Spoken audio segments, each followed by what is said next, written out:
naissance du mouvement Démocratie Nouvelle de 2003 à 2010. En 2004, un avant-projet de loi avait été déposé.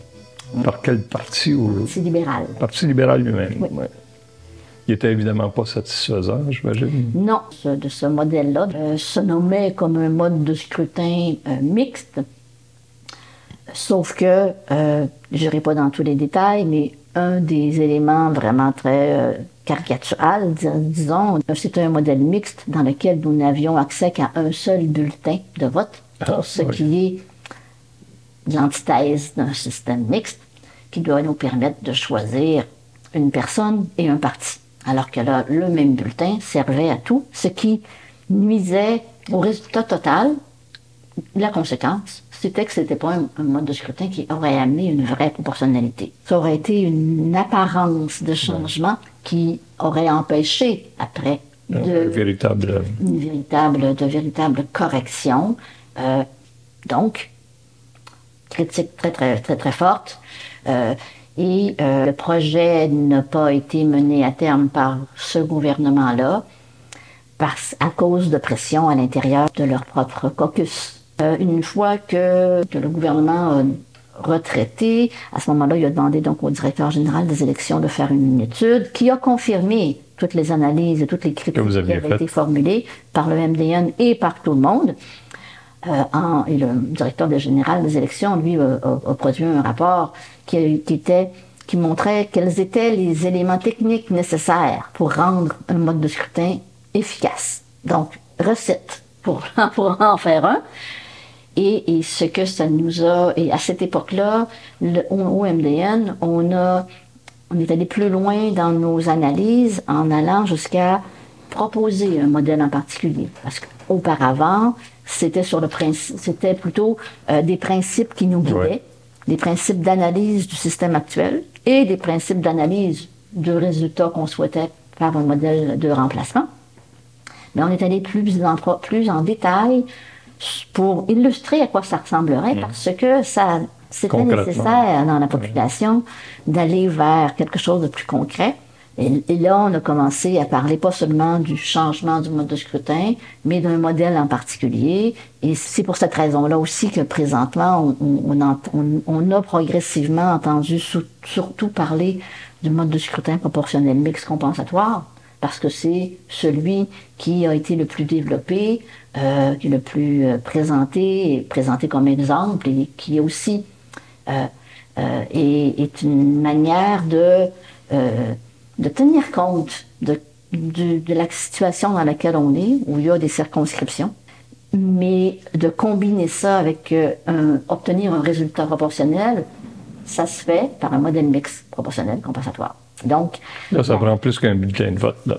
Oui, c'est ça. Il fallait trouver un mode de scrutin qui avait des chances d'être acceptable aux yeux de la population. C'est pas utile de présenter un mode de scrutin trop différent de ce qu'on utilise. Par contre, son changement doit être fait pour que le résultat soit vraiment proportionnel et non pas de manière cosmétique. Donc, et ça, tout est dans la manière de composer les éléments techniques du mode de scrutin mixte. Durant tout ce temps-là, votre mouvement continue à faire pression, j'imagine, pour faire relancer l'idée. On retrouve des engagements en faveur du remplacement du système électoral dans les plateformes politiques de tous les partis, incluant la CAQ qui est au pouvoir actuellement. Oui. L'existence d'engagements politiques, ça manque pas. Il y en a toujours eu beaucoup. Et en fait, au mouvement Démocratie Nouvelle, il y a encore des principes féministes qui guident l'analyse de tout système électoral. Un des objectifs visés par un prochain mode de scrutin au mouvement Démocratie Nouvelle, c'est encore qu'il permette d'atteindre la parité de représentation et la diversité aussi de la représentation.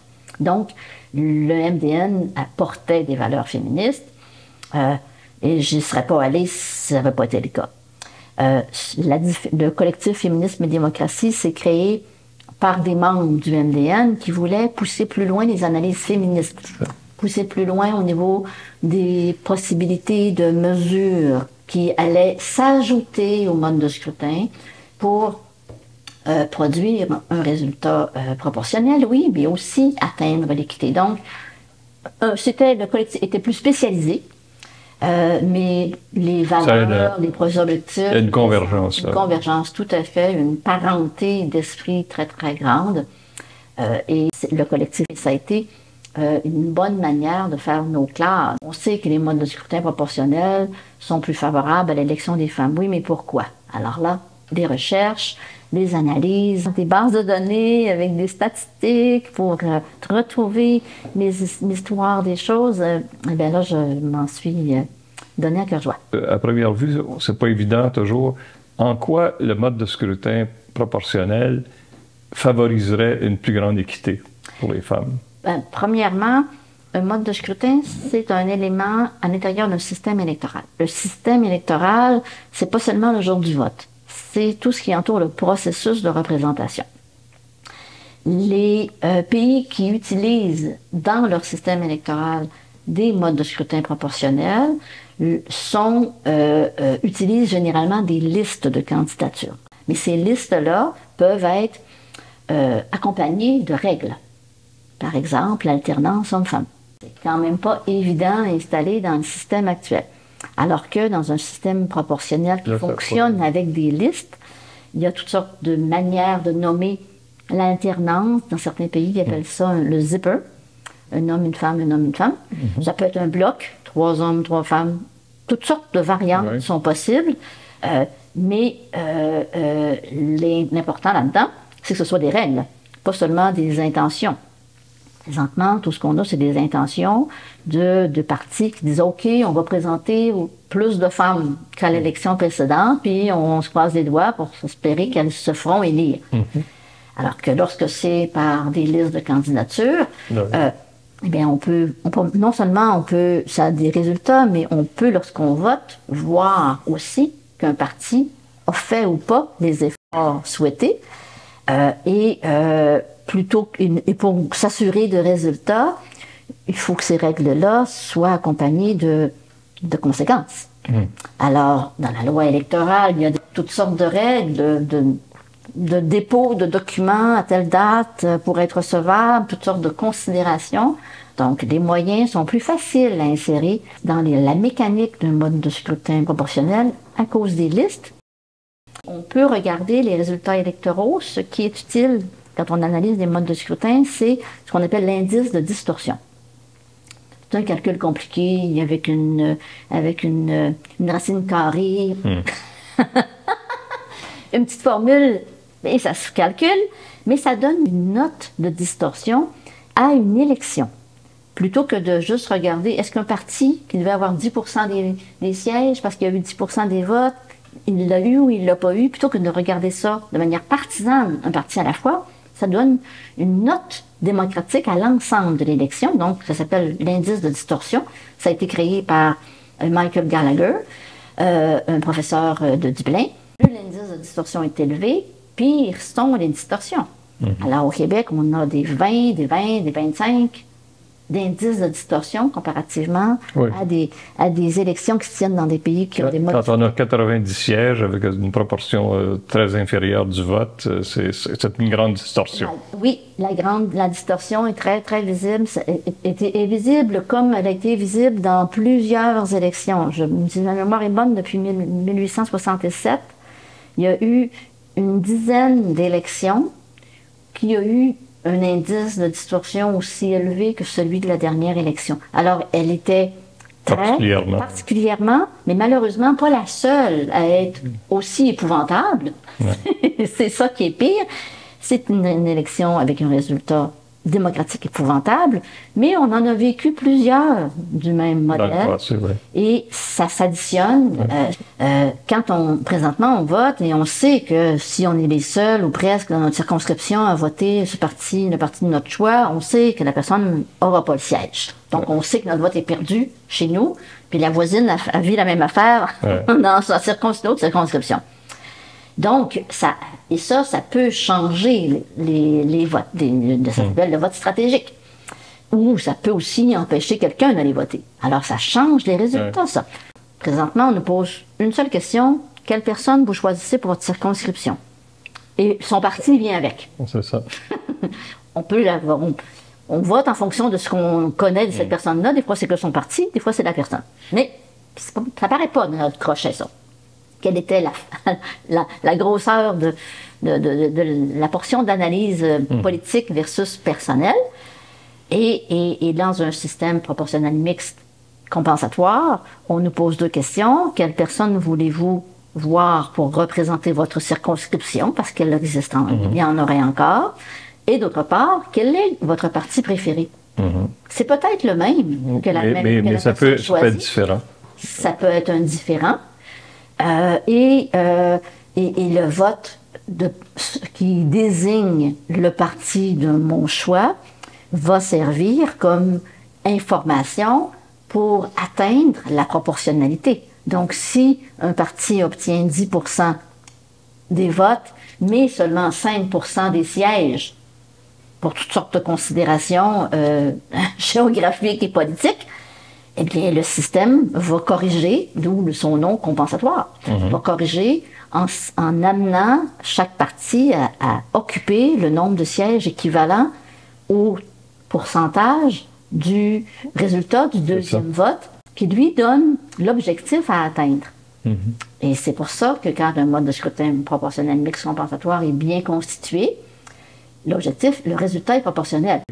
Est-ce que on peut désespérer que ça arrive un jour, qu'on puisse arriver à des changements profonds du système électoral? Non, moi je ne désespère pas, parce que je continue de militer, j'ai écrit un livre là-dessus. Donc, votre livre, c'est? Mon livre, c'est Des élections à réinventer, un pouvoir à partager, un livre que j'ai écrit en 2019. Et qui retrace l'histoire, mais qui retrace aussi et qui permet d'analyser autant le système actuel que toute proposition qui pourrait émerger. Moi, je ne désespère pas. Mais c'est la difficulté. C'est que c'est une loi. Pour changer une loi, ça prend l'Assemblée nationale. C'est sûr que ce sont les parlementaires qui doivent présenter le projet de loi et ensuite l'adopter. Le problème, c'est que les parlementaires n'arrivent pas à mettre de côté leur intérêt personnel, à voir les intérêts de la population et voir les intérêts au niveau de la démocratie en général. Ça existe déjà pour tous les projets de loi, ça, cet équilibre à trouver entre, pas toujours intérêt personnel, mais intérêt particulier versus intérêt de la société.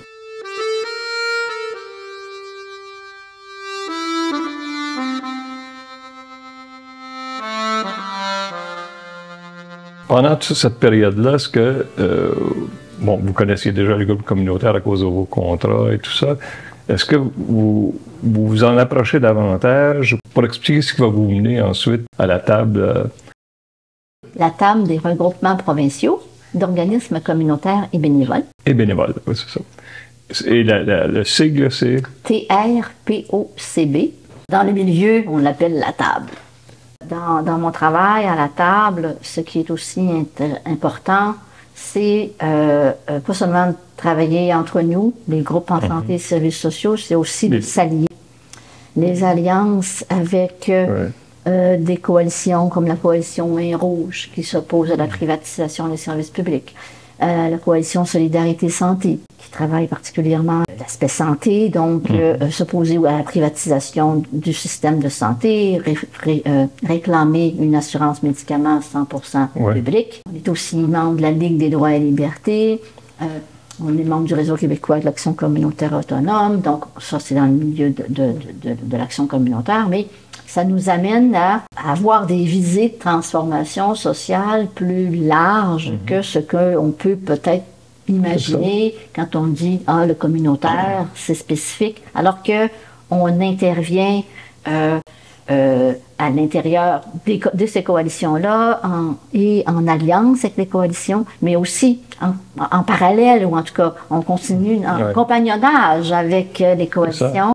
Par exemple, la table, on a déposé un mémoire prébudgétaire il y a quelques semaines Et dans le mémoire, il y a les revendications pour augmenter le financement des groupes communautaires, bien sûr, mais il y a aussi des revendications pour justement des enjeux sociaux. Par exemple, en travaillant avec la coalition Main Rouge, d'aller chercher des milliards de dollars que le gouvernement se prive en n'instaurant pas des mesures fiscales progressives, en n'allant pas chercher des sommes chez les plus riches, chez les compagnies. Et ces argents-là, nous demandons que le gouvernement aille les chercher pour investir des sommes dans les régimes publics, dans le système public de santé et d'éducation, mais aussi dans les programmes sociaux. C'est ça. Alors, c'est pas normal que les gens sur l'aide sociale aient pas l'argent qu'il faut pour survivre, pour vivre. Donc, si le gouvernement dit que c'est parce qu'il n'y a pas d'argent, c'est parce qu'il ne va pas le chercher. C'est ça. Donc, nous, comme table, nos champs d'intérêt sont pas seulement le fonctionnement des groupes communautaires, mais l'amélioration de la société. Et donc, en s'alliant avec des coalitions-là, on développe des analyses et on les porte plus globalement. On se met ensemble pour avoir une voix plus forte. Et c'est pas que la table qui le fait, les groupes communautaires eux-mêmes font ça. De ne pas avoir des revendications uniquement qui concernent leur fonctionnement comme groupe, mais l'amélioration des conditions de vie des personnes qui les fréquentent. L'amélioration des enjeux de l'environnement pour le bien-être des populations qui les fréquentent, pour le bien-être des populations qui s'y impliquent. C'est ça. Donc, en bout de ligne, ce qu'on fait dans le communautaire, c'est toujours pour la population. C'est toujours pour elle, pour qu'un gouvernement traite bien sa population, en ayant des programmes sociaux, en ayant un filet social.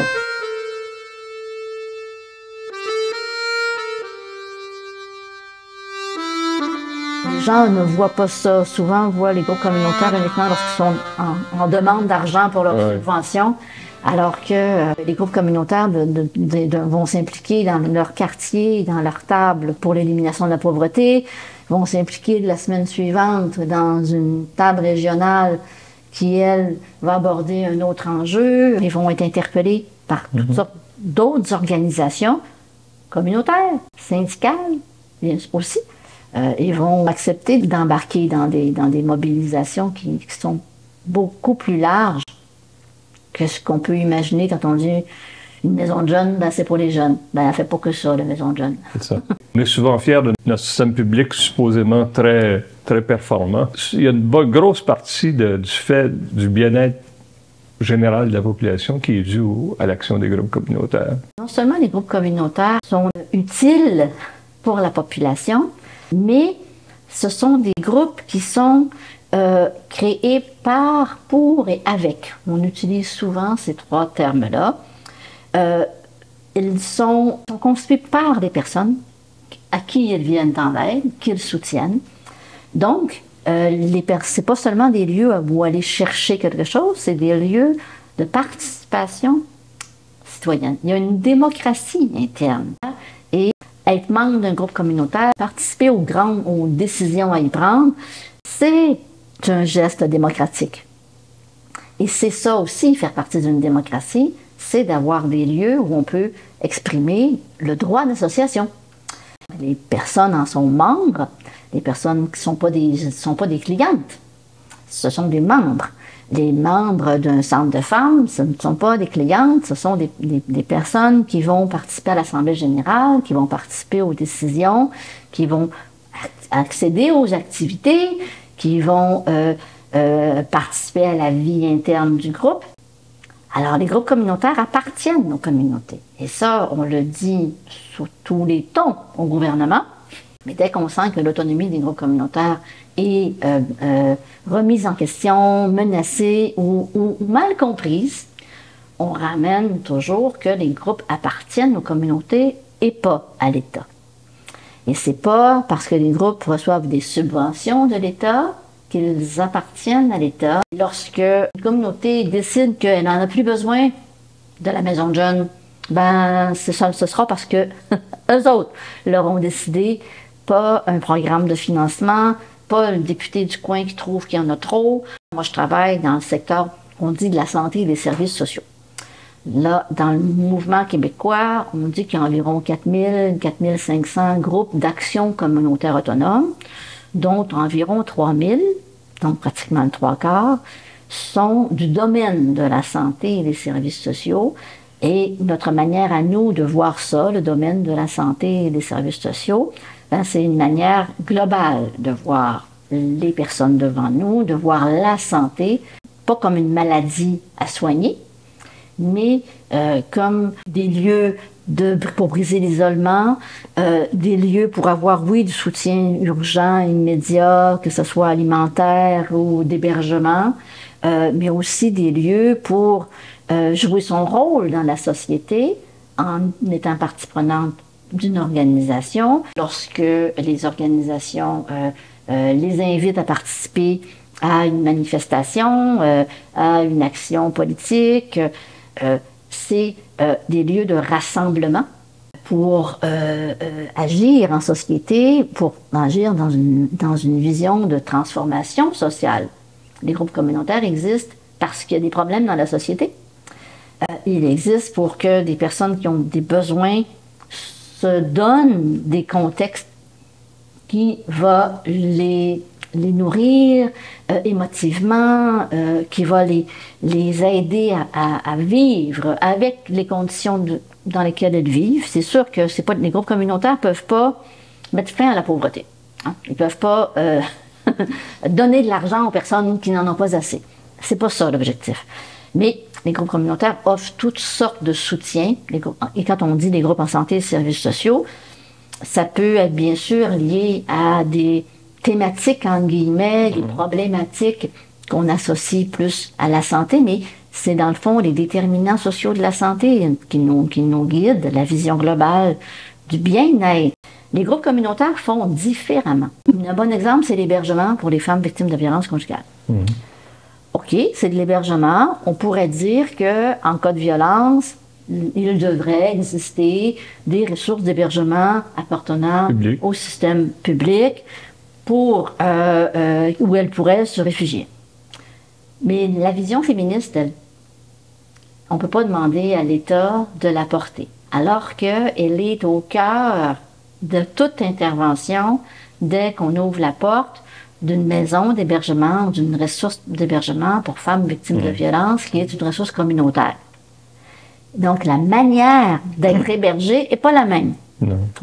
L'encadrement est différent. Les intervenantes ont une analyse qui ne se verrait pas dans le réseau si l'hébergement en situation de violence conjugale était assumé par l'État. C'est une caractéristique du communautaire à cause de ce qui motive les interventions. Oui, puis son aspect participatif aussi.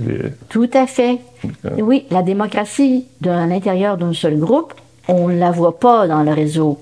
Ça se dégrade, mais on le sent jamais même ressembler. Même les CLSC, dans leurs plus belles époques, ce n'était pas le même accès à la démocratie, le même accès à la participation que dans un groupe communautaire. La maison des jeunes d'un quartier, elle appartient aux jeunes. Les groupes qui font des activités ou rendent des services. Ça s'arrête jamais là. C'est jamais un service pour un service. C'est un service et une activité pas comme une étape, parce que c'est pas une question d'étape, mais comme un élément qui entraîne une implication à l'intérieur du groupe, qui entraîne une conscientisation par rapport à un enjeu de société qui peut être variable.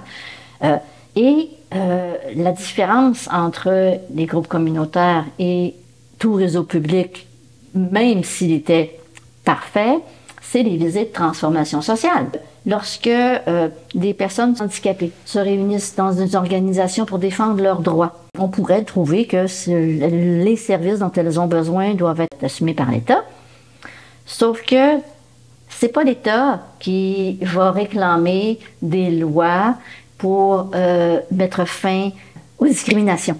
C'est les personnes directement concernées qui doivent militer, qui militent pour faire changer des lois, pour mettre fin aux discriminations. Et ça, c'est la couleur du communautaire. Les groupes communautaires sont une force de pression sociale importante, des lieux pour aller exprimer son désir que des changements de société se fassent, pour participer aux changements de société. Mercedes Roberge, merci beaucoup pour ce généreux tour d'horizon que vous nous avez fait revivre et surtout ce témoignage sur le travail fantastique que font les groupes communautaires, les alliances qu'ils peuvent faire et tout ça pour l'avancement de notre société, une société plus juste et plus équitable.